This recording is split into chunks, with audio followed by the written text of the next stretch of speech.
So what's up? Oh God, I'm having my morning coffee because I did not have that beforehand, and I'm ready to talk about goth kids.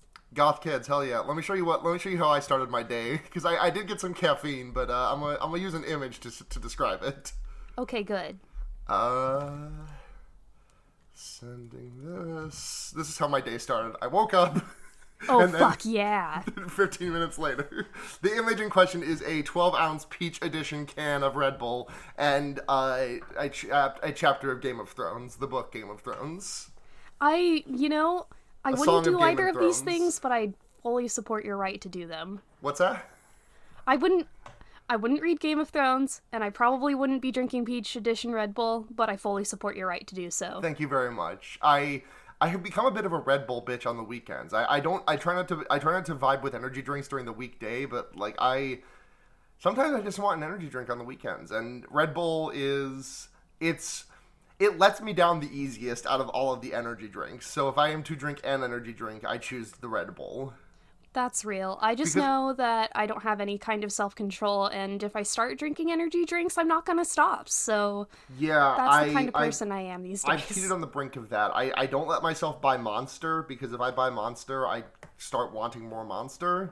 Unlocks the 14-year-old sleeper cell within you. Yeah, the 14-year-old sleeper cell that never got to exist because my mom was a nurse, and if she'll ask me every couple of weeks, are you drinking energy drinks? With the same intensity, a parent would ask, are you doing drugs?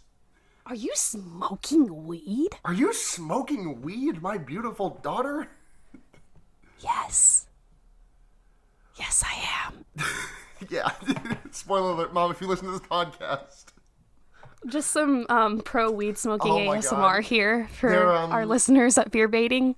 This is what they came here for. Reminds me of that time I was in college, and my dad was up because I think it was the last weekend before I went home for the summer, and so my dad was up there helping me move out, and I'm just I'm playing a game of League of Legends on the computer because I've been doing a lot of work, and my dad comes into my room for something and goes into my closet, comes out and is like, you got a bong in there, right? And my response to my dad was to look around shifty. I'd be like,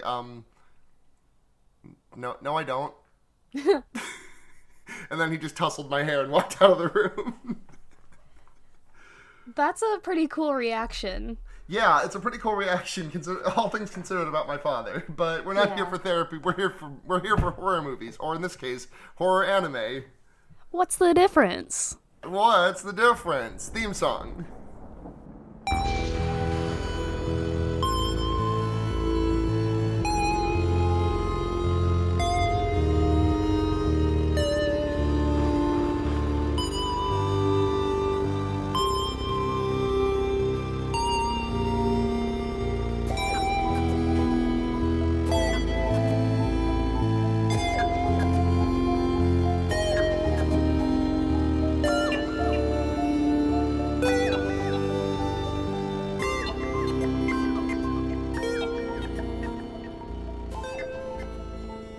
What's up, everyone? It's Fear Baiting. We're back.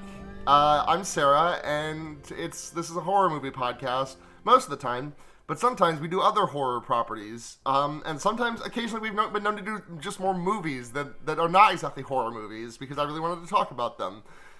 And sometimes we do things that are not movies and don't have any other movie properties associated with them. That's absolutely none. Well, this one did have a movie in 2009, a Japanese Okay, that's one. fair. That one was actually pretty good. I never saw that one, but I did love the design for Ryuk. Oh, it was really good. It was probably the only truly good part of that, but we digress. Yeah, we do digress. And joining me this week, it's Sue, back out of the end of Krispy Kreme. They let me in again. Yeah. Listen, we had such a good time talking about Tomy last time that I had to. It's still extremely. It sure was something. It's still extremely funny to me that I had in my head that is such an Alex Alex the Virgo on Twitter movie that I forgot that was a movie you brought, and I thought it was one Alex had instead brought. I would literally kill for somebody to do a Tomie reboot and cast Alex. Cast Alex, yes, Alex the Virgo. Alex Tumblr user Dork Phoenix. I'm manifesting. I'm gonna make this happen. Oh yes. Alex, get ready. Oh yeah. And who to direct? Who to direct? You have to answer this question now. I don't know any directors. Name a movie that you liked, and I'll tell you, and we can have that person direct it. Why don't we just have Bong Joon-ho do it? Yeah, I was genuinely about to say Bong Joon-ho as well. I feel like maybe a Japanese director, just because the source. I don't know. I don't know any Actually, now that I think about it, I don't know any Japanese directors. I don't know many directors to begin with, if I'm being honest. Yeah, same. I'm like, and a lot of them are. A lot of the directors I know, I think, are German. Like Werner Herzog. That's a name I maybe am familiar with. I like him because he is a very serious director. I've never seen any of his movies, but I assume he's a very serious director by the descriptions of them. But also he just like has kind of leaned into the fact that his like kind of style of talking is a bit of a thing people rib him for, and so he just does a lot of cameo voice work sometimes. I can respect that. Like, for example, if you've seen Rick and Morty, have you ever seen any Rick and Morty? Sarah, I didn't come here to get roasted, but yes, it's okay. I've seen all 3 seasons of Rick and Morty. Yeah, I have. He was the voice of Shrimply Pibbles in that one episode where they had to cut off Jerry's penis, and it was a oh yeah he was that guy. What an episode, huh? Yeah. I haven't dipped into that new season yet. Might not. Might. I did just a little bit, and it's fine. Yeah? I chuckled. Yeah, that's... So far, we have not talked about anything we were here to talk about. No, absolutely not. We have done a half-hearted review of season 4 of Rick and Morty. To be clear, this is that's spelled exactly the way it sounds, like blackened Morty, like Rick and Morty. Just need to be clear about that one. Worm. So I guess we're back. We've been gone for so long, 2 months away, and not a lot happened. I'm trying to think of shit that happened. My voice is kind of shot, so my voice is kind of shot, so yeah, I'm still a little bit recovering from being sick. But we're here to talk about, I don't know, I can go to upcoming horror movies, I guess. Nothing really, well, no, that's not true. There's a new Saw movie coming out. It's Chris Rock, I believe Chris Rock is directing, or he might be producing, I'm not 100%. He's also starring in it as a cop who discovers, like, I think the Jigsaw killings start happening again, and it's called Spiral from the Book of Saw, and I'm kind of here for it.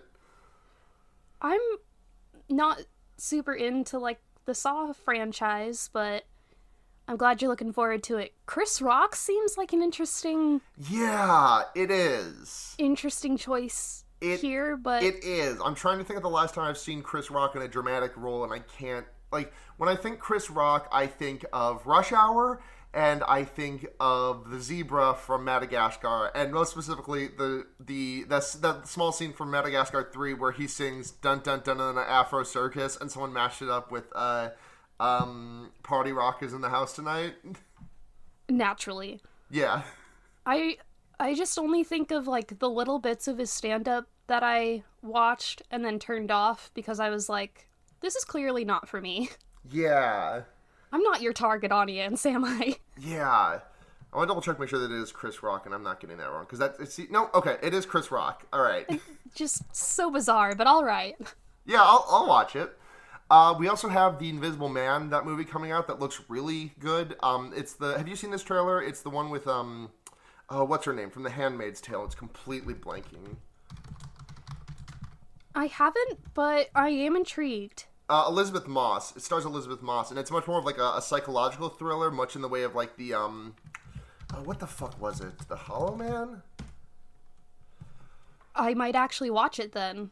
Yeah, Hollow Man, but like good, I think. But it's much more like about based on the trailer, it looks to be about a an abusive partner who appears to have, who, if the trailer is anything to go by, seems to have faked his own death and is now tormenting his abused partner from quote unquote beyond the grave as the titular Invisible Man. Oh, that's fascinating. Yeah, it sounds pretty good. I'm excited. It was originally supposed to be part of the Universal Shared Cinematic Universe. You know, the one with that Tom. You remember that? I believe it was like the Dark Universe or something or other. The fucking. Remember the Mummy with Tom Cruise? I know it. I know that was a thing. Yeah. Yeah. So that was supposed to be the thing that started off the Marvel, or not the Universal Cinematic Universe of classic monsters. And I think there was a Frankenstein movie. It was like I, Frankenstein or something that was also intended to be a part of it that wound up not because the Mummy did so badly. And so that entire concept was just kind of sculled, and now all of like the projects that were tied up in it are being released independent of that shared cinematic universe. Huh. That'll be really interesting to see if it, they still make choices based on that, or yeah, if they're going to try and bring it back. You know who was originally penned to be the titular Invisible Man in the Universal version, in the Universal Cinematic Universe version? Oops. It's one Jonathan Depp. All right. Like, I guess. I guess. Did we know about everything back in 2016? I have not been I have to concede that I've not been keeping extremely close tabs on that, so I don't know when exactly we started hearing about it. I'm pretty sure it started like a while ago. Like, yeah, kind of an open secret thing. Like I remember going to see Murder on the Orient Express, which I thought was an otherwise great adaptation. Only really besmirched by the fact that Johnny Depp was there. Granted, he did get fucking murdered pretty brutally. He did kind of get stabbed 16 times in the back. So that owns. Yeah. I do not by any means want to hand it to anyone who is casting Johnny Depp, but casting him exclusively as a character to get murdered, you know what? It pays off. I am not happy. I'm not happier than I would be if they had just not cast Johnny Depp, but I'm happier than I would be if they had cast Johnny Depp in a role that was not him just getting fucking owned. Yeah. But anyways, so that's upcoming horror movies, but fuck that. We're here to talk about the seminal, everyone's favorite anime, Death Note. Specifically, we are going to be talking about the anime from 2006 and 2007, based on the manga by Tsugumi Oba, illustrated by Takeshi Obata. And for those of you who don't know Death Note, I'd be surprised if you had no concept, but basically the basic rundown of the plot is Light Yagami finds what is called a Death Note from the Shinigami, or God of Death, world, which says if you write a human's name in this, they will die. And so he does it, and then he's like, well, I'm gonna be utilitarian, and like fucking trolley problem, no problem, I'm gonna flip that thing, kill that one dude. And he decides to set off and make a new world, which he is the god of, as the secret 16-year-old lord over all. He gets into a extended cat and mouse game with the police and a very special, very, very giant-brained operative known only as giant-brained detective known only as L. They fight for a while. Kira kills him. Light, aka Kira, which is the alias under which he kills people. Light, aka Kira, wins and kills him. And then there are two like super special brain children of L, who came from the same like orphanage that L came from, and they're someone calls them into the like the orphanage is like what is a person in charge of an orphanage called? Is it a headmaster? Yes. The headmaster of the orphanage calls them into their office one day and is like, hey, L got owned. You are the last hope to stop Kira. And they're like 12. So then they fast forward 5 years, and those two kids, Neo and Mello, have grown up. They fight Kira. Kira loses this time in one of my and it's one of my favorite like anime breakdowns ever. Like Ace Attorney, I love, but it does not hold a candle to Light's 30 seconds of laughter followed by soda, and just fucking devolving into looking like that dude who's really bad at swimming in anime. And then he fucking beefs it, and that's the end. It's a very satisfying end. It is. So Death Note is probably one of the most like probably one of the most well-known anime. Like you have your big three. You have your Naruto. You have your Bleach. You have your One Piece. But I think Death Note might be like the most known to the otherwise non-anime watching public. Like maybe Naruto probably overtakes it just because of like the Naruto run has become so ubiquitous in Right. society. But like Death Note is like I've not watched. No, I've watched some Naruto. I've watched like maybe a season of Naruto. I've watched less one. Actually, no, I've watched about a season of One Piece too. I've watched no Bleach, but I have seen Death Note, and I know a lot of people for who that is also true. Death Note is like a very good beginner, like baby's first anime that's aimed at a slightly older age demographic than the traditional stuff. Like because Naruto definitely skews teenage, as do Bleach and One Piece. I'm granted there are fans older, but Yeah, this is definitely a series that I have recommended to people and could see myself recommending as like a first anime. And as far as approaching it like a horror property, it's not, a traditional horror. Like you're not necessarily seeing a lot of like gruesome deaths happening, but I do like when they indulge in the gratuitous death stuff though, because I feel like they really hold themselves back, and then every once in a while they just do a montage of light killing people in epic True. ways. True. And the Final Destination lover in me always relishes those moments. True, but I think the real like what makes this qualify as horror to me is like the questions that it brings up, because what I think is really unique about Death Note is that they ask these really intense these really philosophical questions like what justice is and who gets to decide what justice is, and they really don't shy away from it. They look it right in the eye and they consider all sides to that story. It's really fascinating for a property that was aimed at young people. Yeah, you're right. It does not shy away from those concepts. It goes into them head on, and I think that it's. I think a thing you have to accept with getting into Death Note is that while it is very smart, it is also colossally stupid. And the thing is, it plays it. The only reason that Death Note remotely works, in my opinion, is because it is both entirely aware of how stupid and like brain genius it gets at times, and does not acknowledge it in the text whatsoever. Like it's really self-aware, but in a way that it like keeps control over. Yeah, exactly. Like it seems to be aware of just exactly what it is doing, and like when it gets into the big brain, like, oh, I knew you knew that I knew that you knew that I knew that you knew that, but you didn't know that I knew that you knew that I knew that. Like whenever it gets into that stuff, I think it stirs it up with a little bit of a wink and a nod. But aside from that, it does not. It does control itself from like just staring directly at the camera and like doing Jim Halpert face. Just barely, though. Sometimes there's a lot of text in this comic. Yeah, we live in a society. There's a lot of text in this comic. Yeah.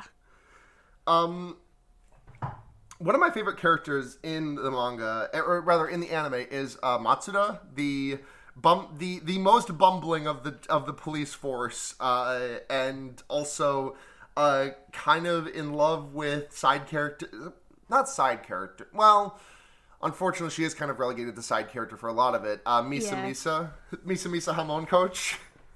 I love Misa. She's like a model idol, and she gets involved with the protagonist because she also has a death note. She was saved by a Shinigami, and she earned the right to his death note. And she recognizes what Kira is doing, and so she does this whole convoluted thing where she's like sending threatening tapes to the news station to get Kira's attention. And through this whole convoluted thing, Light figures out that it's Misa. She's this young model type, and she seems like kind of an airhead, and really for the most part the series plays her pretty dumb. But I think her like intelligence in this whole plot is really underrated. Yeah, I think that like I think the thing is that like Misa is an incredibly smart person who is unfortunately involved in a chess game with people who are like the number one and number two smartest people in the world. Like, compared to like the rest of the police squad, for example, I think Misa is way smarter than all of them combined.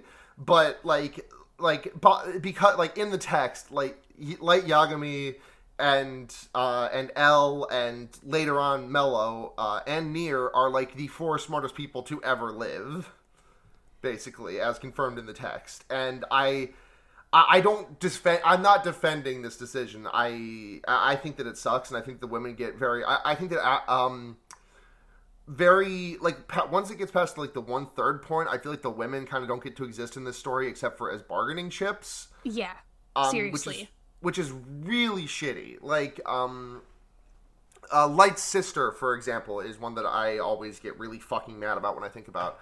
What the fuck was her name? Hold on, I'm gonna look it up real quick. It literally doesn't matter what her name is because she only exists in the plot to like either almost discover the Death Note or get kidnapped. Yeah, literally that's what it is. Like she literally gets kidnapped after Elle dies. One of my favorite things in the entire series happens, which is just the dumb as fuck thing of so Light Yagami's dad is Soichiro Yagami, and he is on the police force trying to catch Elle, and obviously he doesn't know that not trying to catch Elle, trying to catch Kira, and obviously he doesn't know that Light is Kira, but he has to go deliver the Death Note to an underground lair in the middle of the desert, from which the Death Note is launched via a rocket, in order to obfuscate where it is being sent. Wow, there's really no way to talk about this plot coherently in this format, is there? Absolutely not. Absolutely not. It's why, like, you can't, like, do a recap like this. Feels like I'm starting to realize this may have been a bit of a mistake, and I'm going to recommend the podcast Take the L, is it Take This L? It's done by friends of the podcast, Ryan and Sylvia. Sylvia, who was on for our episode on the Lock-In a couple of Schlocktober's ago. The podcast is only available through their Patreon, but I think it's only at like $1 a month. And you should also listen to Emoji Drone, which is the podcast for which the Patreon, which Hold This L resides on, is for. Yeah, they do emojis, but they also do an episode by episode recap of Death Note, and it's good. I haven't listened to it, but I'm recommending it sight unseen because Sylvia is extremely good at podcasting. And it's probably more coherent than we're being at. Yeah, because we're kind of just jumping around and talking about shit that we like. Yeah. Why don't we start with, like, where we came to the series from? Like, what is your, like, earliest memory of Death Note? My earliest memory of Death Note is definitely an AMV set to, I believe the song was Hearts and Stars by... Cage 9, which is not a band I know any other song by. That's an extremely early 2000s way to come across an anime. I love that. Oh, yes, absolutely. Let's see if yes, this fucking video.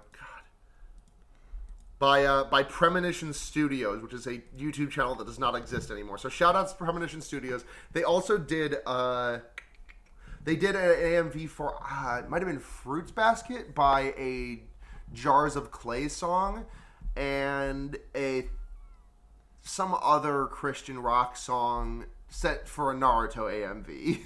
Sounds about right. And that was how I... Did you know that all of the characters in Naruto are Catholic?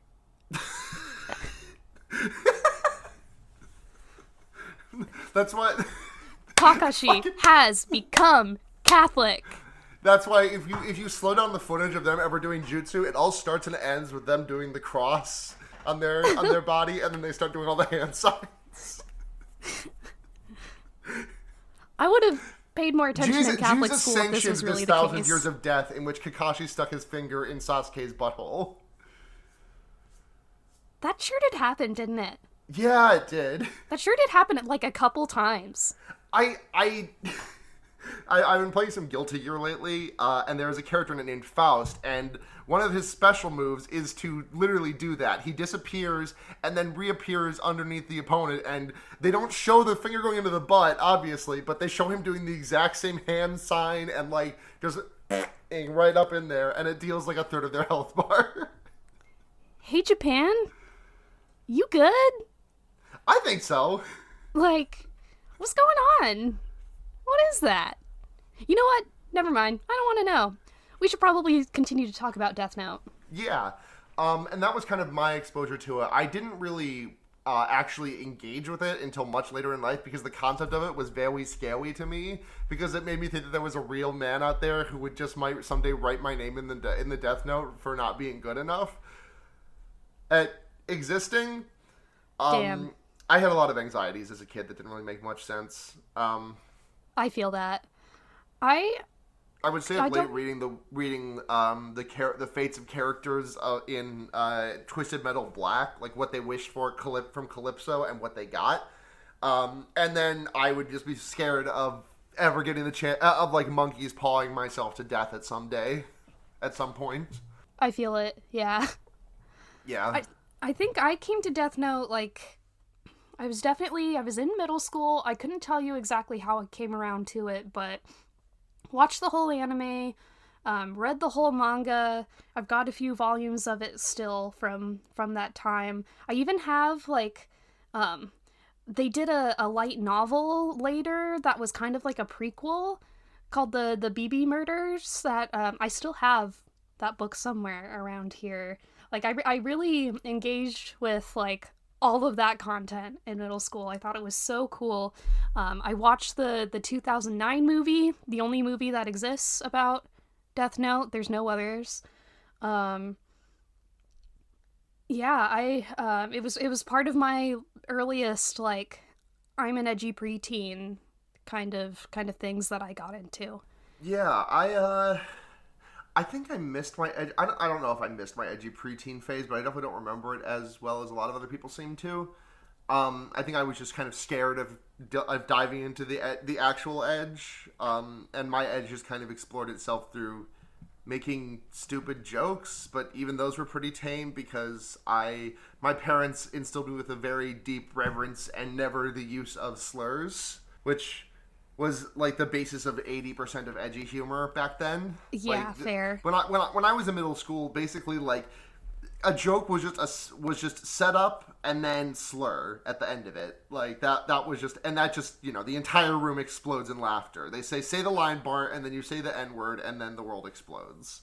Not that I ever did, but that was that was what everyone around me was doing for funny, and I was like, well, okay. Yeah, I had definitely already figured out by that time that if I was, like, open about enjoying, like, anime and stuff, that I would just get, like, bullied. So this was one of the things that I enjoyed in private and was like, nobody else knows good media. I know good media. You know good media like Death Note. Yeah. Death Note, and this new album from Dashboard Confessional. Yeah. Except I think at that phase in my life, I was, like, listening to old Korn albums and such. Is Korn still making music? I mean, I know they're still, like, touring.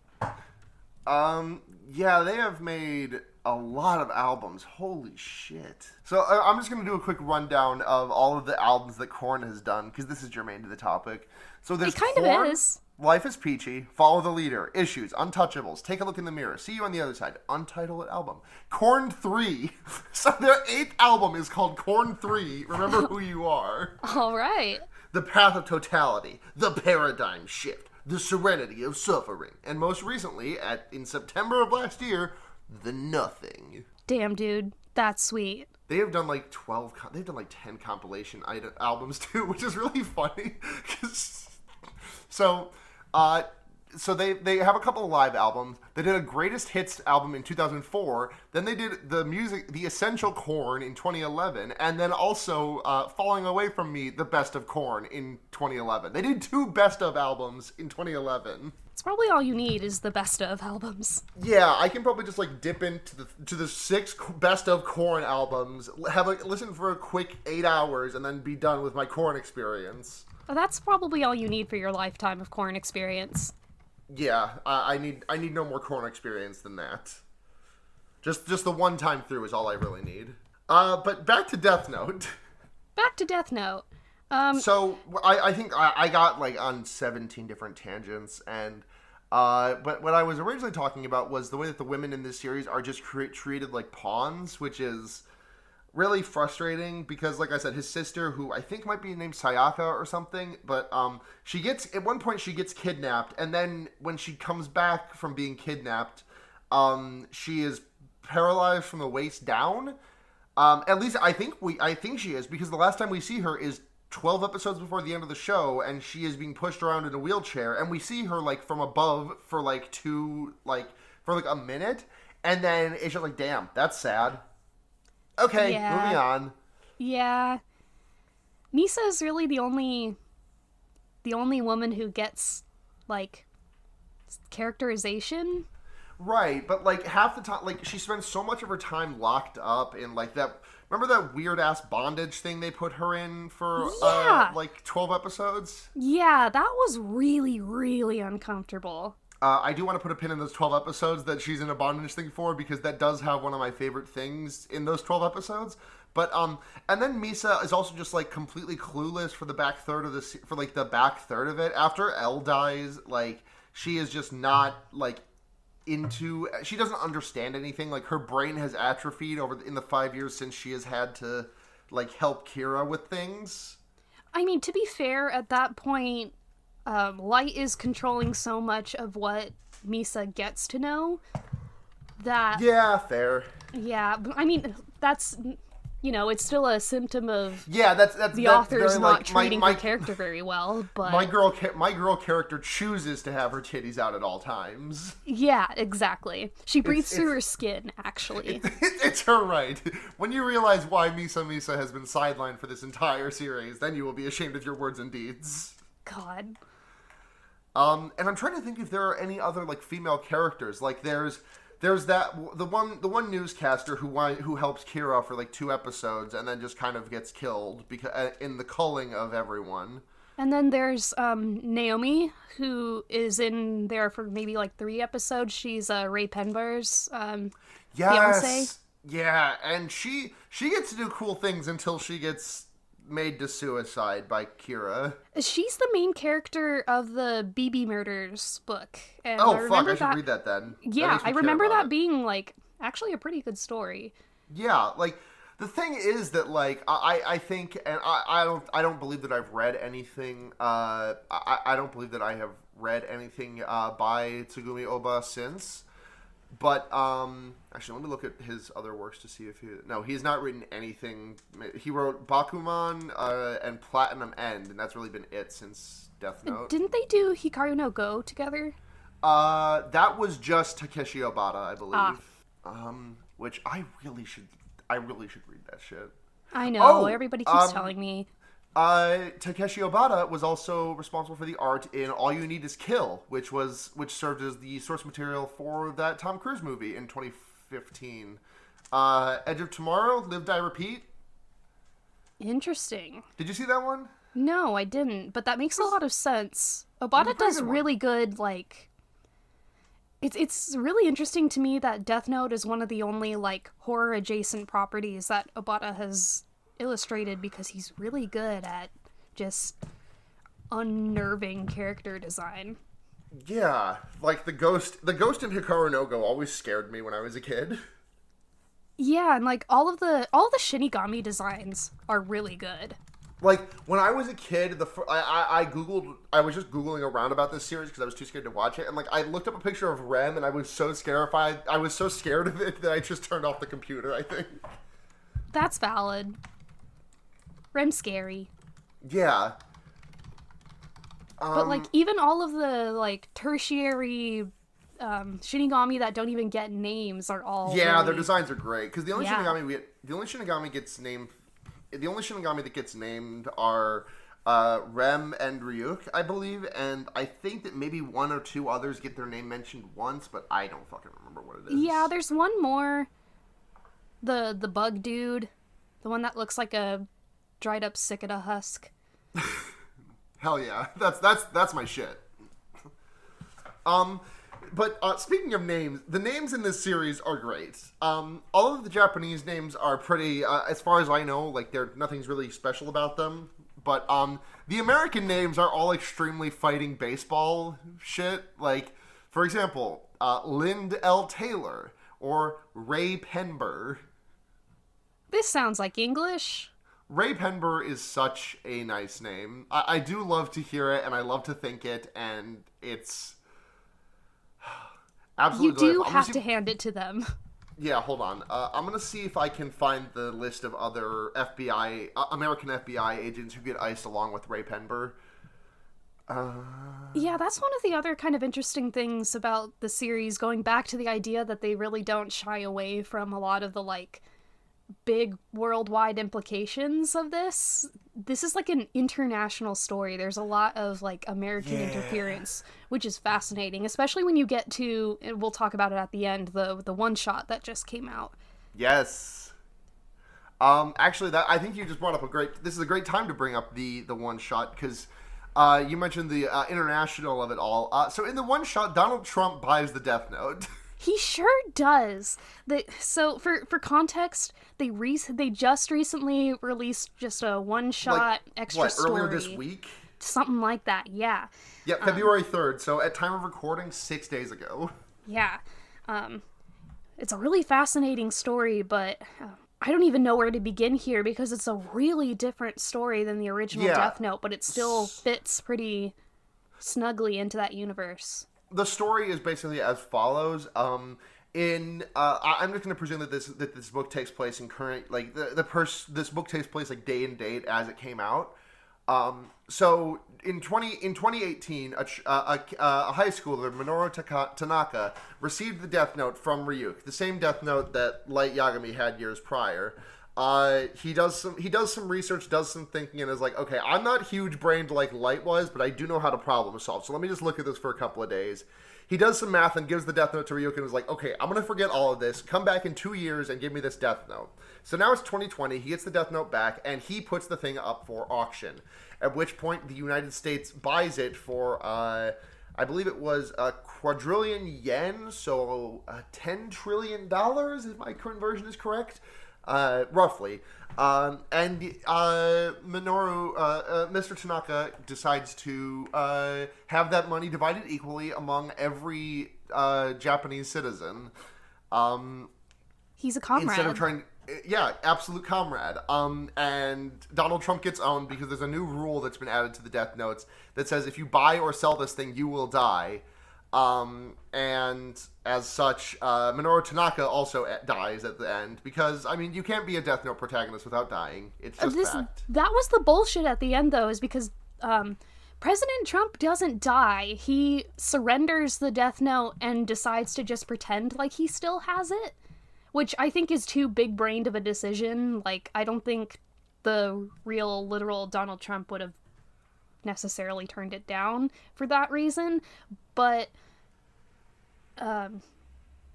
yeah, I was a little mad at the ending just because, like, it kind of felt like Minoru dies for absolutely no reason, and maybe that's kind of part of the point, but it was really interesting to me, like, how very 2020 this story is, like...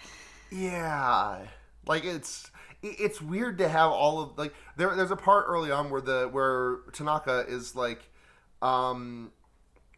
where Tanaka is just like, yeah, I couldn't really do this shit, because Ryuk tells him everything about what he remembers from when he was helping Kira, and Tanaka's just like, yeah, I couldn't do any of that shit now. There's, like, cameras everywhere, there's smartphones and shit, like, damn, this shit's kind of made obsolete. He doesn't even wind up writing anything in the Death Note by the end of it. He does fucking beef it, though, which is a shame. Yeah, that's kind of why I was dissatisfied with it, because I thought that his solution to this was really interesting and really intelligent, and I kind of like it, actually. Like, one of my favorite things in fiction is, like, the irony of a character attempting to outsmart a monkey's paw. Yeah. And it's still just like you know, they take all of the rules and they like take all of the rules into their consideration. At the end of it, the monkey's paw is just like, all right, fuck you. Get fucked anyways. Yeah. Like, it's just, I always love when a cosmic power is, like, it kind of, like, goes, like, petulant in the face of someone, like, beating them by their own game. It's very, like, I'm taking my controller and going home with it. Yeah, that's fair. I just think it's fun, personally. Like, I wish the character had lived, too, but I think it's fun. It is fun, but I guess I get more enjoyment out of the idea that, like, these cosmic forces can be outsmarted by, a normal person. I don't know. I just wanted him to live mostly because his He was solution... a comrade? Yeah, his solution was really, it was not selfish at all. He chose to revitalize Japan's economy instead of, like, hoarding all of that money and power to himself. I think that's intentional though. I think that stands in direct contrast to the page prior, because when Trump is face to face with Ryuk, he says, "I'm not taking the death note," and Ryuk says, "Got it. You value your life over your country." Yeah. And he did not willingly give his life for his country, but he did wind up doing that in the end. Tanaka did, and I think that's supposed to be in parallel. Yeah, that's fair. Which is I like that. Yeah. But back to the original series. I said that I wanted to talk about Matsuda earlier, who is a character who is just kind of a bumbling idiot for most of the time. Like, his entire role in the series is to be, like, the dumbest person on the police force, making rash decisions out of, like, based on limited information, like, coming to the wrong conclusions, and just kind of sucking. And then, like, in one episode, he just decides, I'm not gonna fucking suck ass anymore, and he doesn't suck ass anymore, and he proves himself to be extremely quick on his feet, because he goes to eavesdrop on a secret society thing, gets completely caught by them, and manages to talk his way out of it without getting owned, despite the fact that he had a gun and a cop badge on him at the time, which is an extremely powerful feat, and I fucking love Matsuda so much. Yeah, the Yotsuba arc is really interesting. Yes, it is. That's the secret society that Matsuda was eavesdropping on. It's less the secret society and more of like a small group of executives in one mega corporation that are using the Death Note for personal gain, financial gain. Yeah. Yeah. There's a lot of passing the Death Note around strategically, so you do get to see like a lot of different people use it. Yes. Oh, the thing I put a pin in earlier, there's that 12-episode stretch where Misa is in that weird bondage thing. I love that 12-episode stretch because it takes serious, like, for that 12 episodes, all of a sudden, Light said, like, there's one scene where Light is talking to Ryuk and is like, okay, I've got this all figured out. And then the next time you see Light, he has no memory of ever being Kira, no nothing, he's not pretending, he's just completely clueless. And you spend the next 12 episodes not knowing, they're like finding these little like bits and pieces of the story. And then after those like 12 or so episodes are up, he gets a hold of the Death Note again, remembers everything, and then we get like just like an episode long explanation of how huge his brain is. Yeah. Which is, to just completely leave the audience in the dark for over 10 episodes is incredible. Well, I also think it just has really interesting implications about, like, how the Death Note works, because without its influence, Light is working against Kira, and he's, happy to do so, and then as soon as, he gains his memories back, he's suddenly, back to being fine with what Kira is doing, so it kind of begs the question of whether Light would be the person that he is if he had never encountered the Death Note in the first place. That's true. I think the thing that, like, what evil lurks in the hearts of good men, I think is the other interpretation of it, because without the Death Note, Kira is just someone without the Death Note, Light is just someone who says, yeah, let's stop Kira. We gotta put in all against this guy. Even though he is literally Kira himself, like, absolute power corrupts absolutely.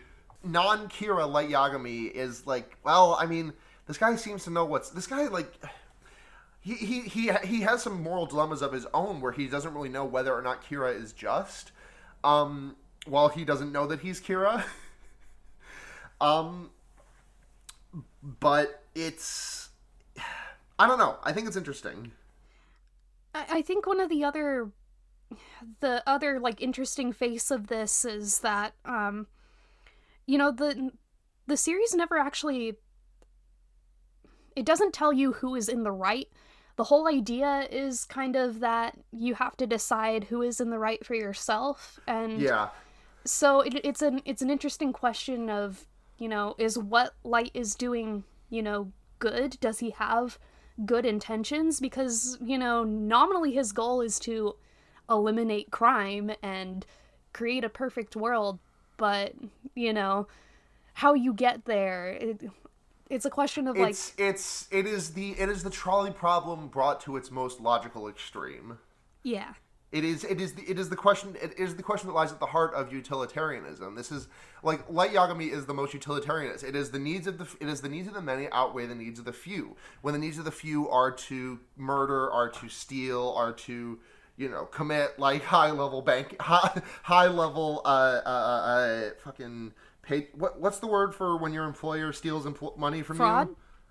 Well, Wage theft? Yes, for every instance of wage theft, like he is making the decision that the needs of the many outweigh the needs of the few to the utmost extreme, which is by the needs of the few to be alive do not outweigh the needs of the many to exist in a crime-free society. Yeah.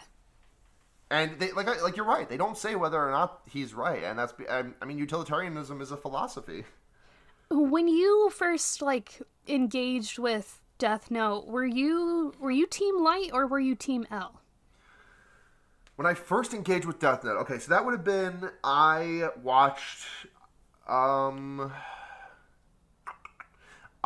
up until the point where L died. I stopped watching after that. My first time through, my most recent run through was a full watch. Yeah. And I think that was when I was 21-ish.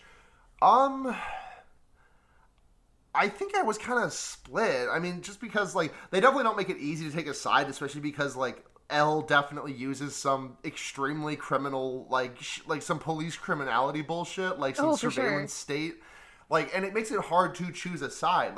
I guess ideologically, I think I was against Kira, but I definitely did not want to consider myself in the same corner as L. I was just having I was ideologically on L's side, but the tete-a-tete was more fun than anything. Actually, yeah, for sure. Not to centrism, but they are both very they're both not great people. For sure. I was fairly uncritically Team L at the time, mostly because I just thought the character was cool. He is cool as fuck. Yeah. I love L. I think I love L the same way that I like a lot of characters who do fucked up things. L is not on the same level as I like Joffrey a lot from Game of Thrones, for example. I think he's a terrible person, but I think he's an extremely compelling character. But I like L a lot. I like L a lot. He's very fun. He's very autistic, which I used to say that as an insult about things, but now it's a compliment when I say that a character is like that. Yeah. Yeah, I think that was definitely some early, I resonated with that before I was even aware of my own autism, Yeah. I also think that L's final episode, Silence, is, the best in the series. I think that it is a culmination of everything that's built up to that moment thus far, and but aside from that, I think the cinematography is really just incredible. There are all these huge, massive environments where the characters are just dwarfed by their surroundings, and it just fills the police the base of their operations as this extremely already empty space, because there have just been so many losses, so many people who left, just so many people who could not stay with it, and there's about to be one fewer, and there are just so many of these shots that just make it feel like the loneliest, emptiest place in the world. Yeah. And I think it's really cool. Yeah. The only thing about Elle's death is, I don't know, to be frank, I found the rest of the series after that point to be fairly underwhelming in comparison. That's such a good climax to that conflict that it kind of feels I don't know. I don't feel like Nier or Mello were anywhere near as interesting as Elle. Yeah, you're not alone in that, and I don't disagree. Like I think that the back third of the series is much less strong than the first two thirds. Yeah. But go on. You were going to say something before I interrupted. Yeah, I think what really made Elle's character and what made the conflict between him and Light interesting is that they had this friendship. They have a relationship with each other, and once that's gone, I mean, I guess part of the point is that after Elle is gone, Kira is kind of intellectually alone. And that does kind of press him into, you know, further extremes, but it also just kind of, I don't know, I feel like after that point, it undercuts a lot of Kira's remaining humanity, so I don't know. I kind of wish that they would have wrapped up the ending a little quicker than they would have. Like, I'm just not super interested in like Mello's whole story. Yeah, Mello, like I like Nier. I think Nier is fun. I just could not give half a shit. Like, the only thing Mello does is he facilitates that entire fucking Death Note on a missile thing. Yeah. And aside from that, all he ever does in the series is make me want chocolate. Yeah. I think Nier is fun. I think I do very much agree with what you said. They do kind of try and slot Nier into that L spot, and it doesn't always work. It works sometimes for me, but it doesn't always work. But yeah, you're right. I think that it also loses like the very homoerotic subtext between Elle and Light. Yeah, like that's completely gone. Yeah, this could have been a really interesting, like, gay exploration if they had let it be. Yeah. But also I think that I think that the back third is worse than the first two thirds, but I also think that I respect the decision to do that last third just because I understand not wanting to end this series with Kira winning. Like, that's like that alone is reason enough to extend it, if I'm being honest. Like, I if the series had ended on silence, I think I would have been bummed and felt like I had kind of I don't know. And like, not to say that media can't have bummer endings. Like, I encourage that, but also, like, I don't know. It just didn't feel like Light is extremely set up as a hubristic individual, and you know, again, characters don't always have to get their comeuppance, but it's more fun when they do, right? Like, well, that's part of the point of Death Note, you know, is that he does experience his comeuppance in the end. So you can't finish Death Note on Light being victorious. It's not that story, you know? Yeah,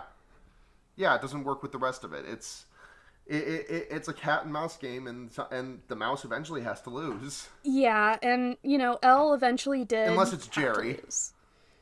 Yeah, I can't imagine it being, you know, any more interesting if like Elle survived and won. Like, I don't think that would have been any more interesting. So I do agree that like Elle probably had to die for the series to remain interesting, and I don't know. It just still didn't hold my attention quite as much as the first Definitely. Like, I've only seen it through once, but going back, when I return to the series, which I inevitably will, this series is like, I know at least the first like third of it so well that I can just kind of just eat it like junk food. Yeah. But when I come back to this, I don't know if I will finish out. Would you say that you could consume it like a potato chip? I would love to consume it like a potato chip. I genuinely think that scene is phenomenal. Oh my god. Like, not ironic, not like conceited in anything. I think that scene is fucking incredible. That is it's really good. That on top of being like a genuinely incredible moment, it's also incredible from a meta moment, because it's like that show when it's like what that scene when it's dunked on is so taken out of isolation. Like people react to that thing like there are. All right. I'm going to defend a prequel thing real quick here, because it's a similar thing that I think just is people are assuming gross incompetence where it's actually competence, and they just don't like it. Yeah. There is a scene in episode 2 where Anakin goes to kiss Padme, And then all of a sudden, the music cuts, and she says, "Oh no, thank you." And it's a absolute laugh out loud moment. But I have seen that scene like cherry picked as a this is a bad moment in the series. What the fuck is George doing? He just cut the music entirely. Like it is because there are problems that I have with Attack of the Clones and the entire prequels. But that moment in isolation feels very much like the potato chip scene. It's like there is a knowing nature to that scene. Yeah. That scene doesn't work unless you that scene requires mastery to not feel fucking stupid. In the moment it feels great. In isolation, if you take it in isolation, yeah, sure, not a lot of stuff from Death Note holds up in isolation if you ask me. Yeah. But that scene is great. There's a really good Mother's Basement video, as there is for pretty much every anime I've ever talked about that one scene in particular where I love watching Mother's Basement videos because he's very smart and he has opinions that I agree with a lot of the time, so it makes me feel really smart. That's real. Yeah. But yeah, the potato chip scene is unironically great. Was there anything else you wanted to talk about in Death Note before we wrapped up? Because we are coming up on an hour here. Yes, we are coming up on an hour. Yeah, let me think. What have we not addressed here? I guess we didn't really talk about how it comes to an end. Yeah, it does come to an end in the I don't even remember what the lead up is to is the lead up to it just that Kira is just okay, at the stroke of 3 p.m. everyone in this room will drop dead, and then the clock hits 3 and he starts laughing like an Ace Attorney character breaking down, and then no one drops dead.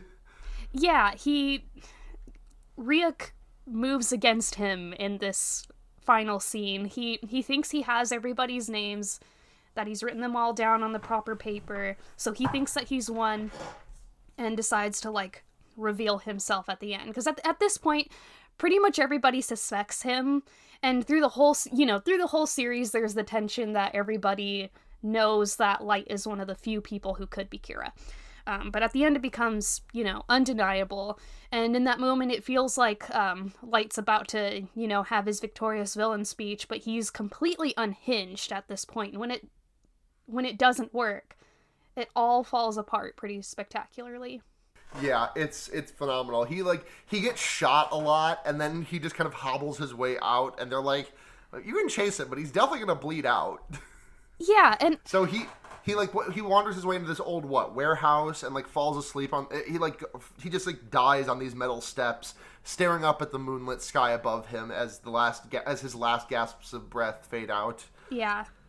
And Ryuk watches, having written Light's name in the Death Notes. Yeah, I like that his end is at Ryuk's hand, and also, if I recall correctly, it was Matsuda who really kind of twisted the knife. Yeah, brought everything together, which was interesting. Yeah. Crowning he finally gets his crowning moment of badass. Yeah. TVTropes.com, baby. Let's go. Let's update that shit. I wonder what TV Tropes has to say for Death Note. Probably lots. Probably lots. I haven't gone to TV Tropes in forever, and I can't return for fear of what may happen to me, but yeah. Someone else do the research for me, please. Yeah, I really like the ending. I think the last episode, I think that while the back third is not that strong, I think the last episode is genuinely great. Yeah. I love the build up. I'm going to take that back a little bit, just because I watched most of this series blasted out of my mind, because that's how I spend a lot of my media imbibing time these days. Yeah, fair. But I was still able to follow the logic for the most part throughout the entire duration of the series. I was able to understand, I wasn't able to read the chess moves before they were explained out to me, but once they were explained to me, I kind of managed to get a hold on it. Yeah. This episode just goes completely fucking off the rails, even for Death Note's standards of logic. And I had a really hard time following it in the closing moments. But everything aside from that is genuinely phenomenal. Yeah, I gotta agree. This is one of my, top, I don't know that you can even call this a proper horror property, but it's up there for me. Yeah, it's great. If you haven't seen Death Note, I think you should watch Death Note. Yeah, watch Death Note. The thing is that, despite it being ostensibly a manga all about, murder and shit, there's not a lot of trigger warnings to give or No. anything, which I feel like is often a hazard you run into. Like the big ones that I'd have to give is that there's like there's some stuff about suicide, and There's kidnappings. There's a lot of there's like kidnapping. there's Yeah. people being, held against their will for months at a time. Yeah, there's women are not respected in this Yeah. series. This series did not drink their women respecting juice. No, absolutely not. But yeah, I really recommend it. I think it holds up great. I finished my rewatch back in October of last year, and I watched it in a little bit over a month. Yeah. It's a good fucking show. Yeah, it's a good little bite-sized anime. Yeah, even though it is like 38, 39 odd episodes, it still kind of flies by. It's very easy to consume multiple episodes in a row. Yeah. Before we end, what is your... I need to know, which OP do you prefer, which ending do you prefer? Oh god. I don't remember any of the endings, but I love the Screamo OP. The Maximum the Hormone one? Yeah. I mean, is there any other answer? I actually kind of like the first one. Fair enough. Yeah, I just think the Maximum the Hormone one is a flawless little snapshot of the tone of the series somehow. You're not wrong. You're not wrong. As far as endings go, I think I liked the second one better just because of that one shot in it of just like one light, like just all the lights laughing in a field of other light faces. Yeah. But yeah. So dissenting opinions. We will duel at dawn to the death over this. But until then, we're gonna get into question. Oh. We have a question from @NopeWrongJordan, who wants to know, did you guys read the one-shot that came out recently? Yep. Yep. What are some other interesting ways someone could use the Death Note in our cyberpunk dystopian present? I don't have a big enough brain to answer that question. Ryuk would absolutely not select me to receive the Death Note ever. Yeah. Though he might give it to me just because he's... the only instance I can see Ryuk giving me the Death Note is because he does it in exchange for, like, some weed or something. I think it would be really interesting to see how the Death Note gets used in an extremely insular community. Like, these stories always have, like, international implications, but I would be really curious to see what happens if just, like, a kid got the Death Note and only used it on people, like, within his school or something like that. And there was I think the earliest, like, pilot chapter of Death Note was kind of like that. But I just think it would be interesting to see what it looks like on a smaller scale. Yeah, I think the thing with that is that I don't know how much these people would want to make, like, child murder, like, a constant thing of theirs. Like, I think Death Note, I mean, not to say that, obviously there are, like, entire series based on the concept of child murder, and not to sound like I'm holier than thou for them. I fucking love Danganronpa, for example. But, I don't know. I feel like the series would need to take on a very different tone if child murder was going.